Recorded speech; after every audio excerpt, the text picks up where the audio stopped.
Kashmir rally के अंदर पहली तकरीर मेरी चीफ मिनिस्टर बनने के बाद सोपुर तहसील में हुई थी और वहां मैंने हिंदू फिरका परस्ती को गालियां नहीं दी, मुस्लिम फिरका परस्ती को गालियां दी। मैंने वहां अपनी तकरीर में कहा कि हर इंसान को स्कूल की जरूरत है, अस्पताल की जरूरत है, सड़क की जरूरत है, पीने के पानी की जरूरत है। और जो इंसान, जो लीडर, जो मेरी काबीना में होगा, मिनिस्टर होगा, अगर वो धर्म की बुनियाद पर, जात की बुनियाद पर, पार्टीबाजी की बुनियाद पे स्कूल देगा, अस्पताल देगा, पानी देगा, नौकरी देगा, तो वो मेरी काबीना में रहने के काबिल नहीं। तो हमारा तो ये उसूल, लेकिन हम देख रहे हैं कि आज उसूल ही बदल गए, आज सियासत के उसूल बदल गए। ये हमारा हिंदुस्तान जन्नत है, नर्क।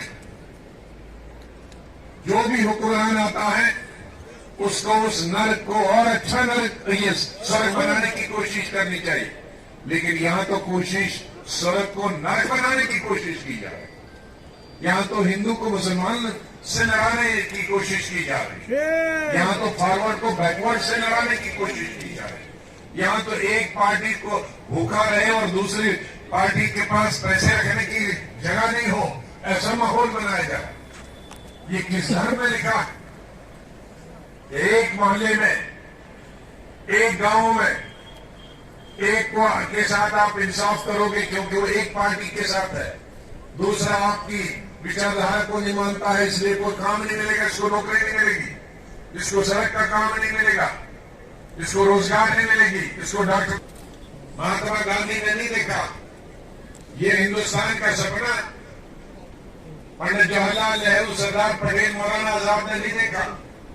ये हमारे जो बुजुर्ग, लाखों की तादाद में किसान, हिंदू, मुसलमान, औरतें, मर्द, बुजुर्ग, टीचर, पेपर लिखने वाले, टेलीविजन तब नहीं था, हिंदी और उर्दू के सब अखबार लिखने वाले, ये गुजरात में है, मध्य प्रदेश में है, बिहार में है, जहां, लेकिन जम्मू कश्मीर में होने नहीं देंगे।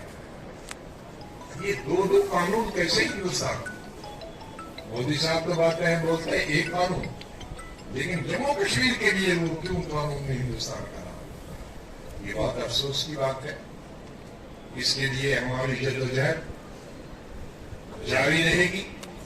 ये इंसाफ की बात, जैसे सुरूरी साहब कहते थे, ये खाली मुस्लिम का की बात नहीं है। जहां जिसकी आबादी है, जहां हिंदू है, वहां उसको ये जमीन मिली है। जहां मुसलमान है, वहां मुसलमान है, जहां कश्मीरी है, जो गुजर है, सबको मिली। ये जमीन सबसे ज्यादा हिंदुस्तान में कम अगर है तो जम्मू कश्मीर। रकबा बहुत है, लेकिन हमारी 70-80% पहाड़ है। 80% तो हमारे पहाड़, बाकी जो 20% है उसमें हमारे मकानात हैं, उसमें कस्बे हैं, शहर हैं, गांव हैं, उसमें स्कूल हैं, डिस्पेंसरी हैं, उसमें रेलवे है, उसमें सड़कें हैं। कुल हम 5-6% हमारे पास फीसदी जमीन है, और वो भी जैसे बाकी हिंदुस्तान के लोगों में आंगन होता है, उतनी तो हमारे खेत, उस खेत पे कैसे जिंदा रहे? और 80% हमारी जमीन पहाड़ और सरकारी जमीन है, जंगलात है, उसी से तो लेना है। आदमी के लिए जंगलात है, जंगलात के लिए आदमी नहीं है। सबसे बड़ा डिस्ट्रिक्ट है, बल्कि हिंदुस्तान का रकबे के हिसाब से, आबादी के हिसाब से नंबर 1 डिस्ट्रिक्ट था। तो मैं तो चाहता था, इसीलिए चिनाब वैली, मैं हमेशा इनको कहता हूं, चिनाब वैली का मतलब है अनडिवाइडेड डिस्ट्रिक्ट होना। तो एक अनडिवाइडेड जो हमारी तहसीब है, जो कल्चर है, हिंदू मुस्लिम भाईचारा है, वो इस चिनाब वैली में बिल्कुल बराबर रहना चाहिए। जब भी मैं देखूंगा कि इस चिनाब वैली में ये भी बढ़ रहा है, तो शायद मेरा वो आखिरी दौरा होगा चिनाब वैली में।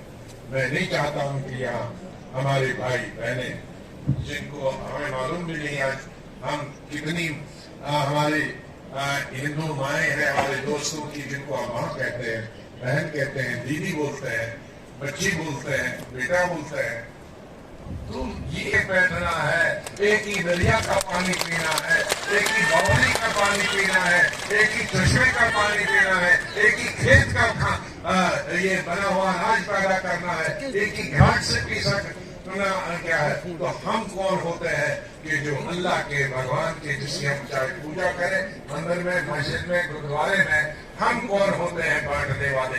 जब बनाने वाले ने हमको नहीं बांटा, तो जो बने हैं उनको कोई हक नहीं है। वो मेरे ख्याल में उस भगवान की और अल्लाह के खिलाफ जा रहे हैं जो इस तरह की हरकतें करते हैं। जेलों में गए, काला पानी में गए, ये इस तरह का हिंदुस्तान देखने के लिए नहीं गए थे कि यहाँ हम हिंदू और मुसलमान के नाम पे दाल बांटे, अपर कास्ट और लोअर कास्ट के नाम पे सियासत करें, इंसान और इंसान के बीच में हम राड़े डालें, रेत की दीवारें खड़ी करें। इसलिए मैं गुजारिश करता हूं, ये जो सियासत के लिए, अपनी सियासत के लिए, एमएलए जीतने के लिए, एमपी जीतने के लिए, बीडीसी, डीडीसी जीतने के लिए, कॉर्पोरेशन मेंबर और म्युनिसिपैलिटी जीतने के लिए, ये इंसान और इंसान के बीच में रेत की दीवारें खड़ी करते हैं। जब अस्पताल में होते हैं, जब किसी का ऑपरेशन है, तो क्या वो लोग पूछते हैं कि ये किसका है, ये खून किसका है, ये हिंदू का है, ये मुसलमान का है, ये दलित का है या राजपूत का है? क्योंकि जब जान जा रही है तो उसे करने पूछे, लेकिन जब पूछ बढ़ना है तो पूछ के करें। लिहाजा हम सब, मैं आप सबसे यही गुजारिश करूं, यहां सब धर्म के, सब जातियों के लोग सब ट्राइब के लोग हैं।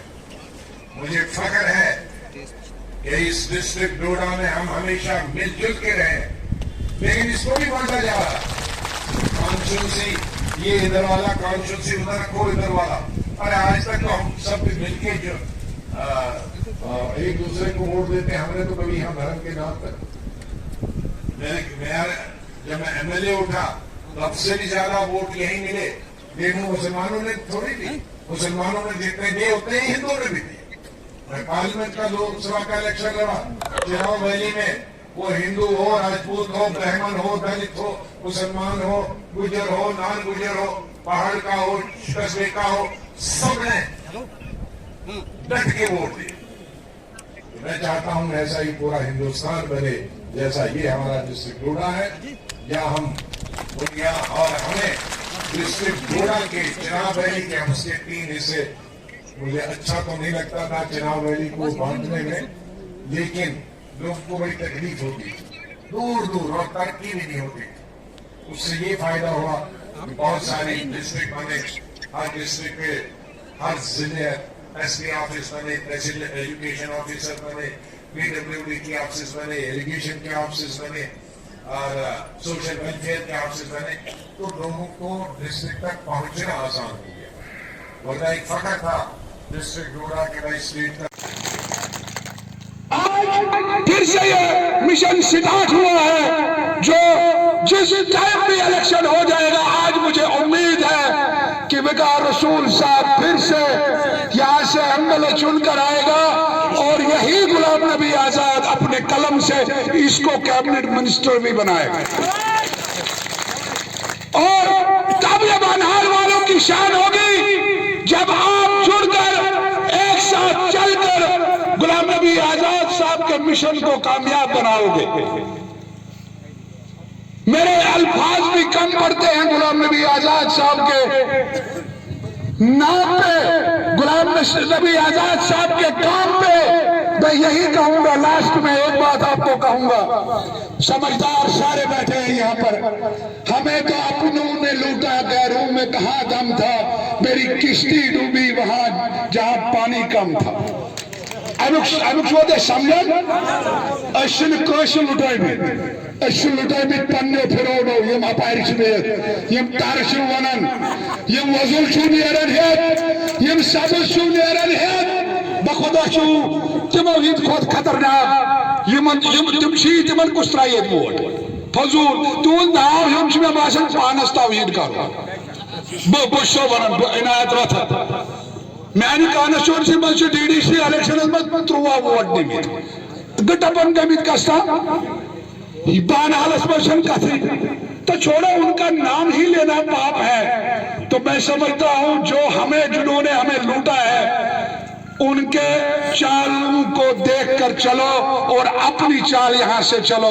बाकी वसलाम अल्लाह ताला जी ने तो शायद बदिम नारिज अगर तो अत करू सारी पदम दिखड़ा बदब अवत तो आऊं में उन समझ जनाब गुलाम नबी आजाद से ना कैमरा लगे सारी तली समाज जनाब गुलाम नबी आजाद साहब, जनाब वकार रसूल बानहाली साहब, जनाब तो सारी दुनिया तो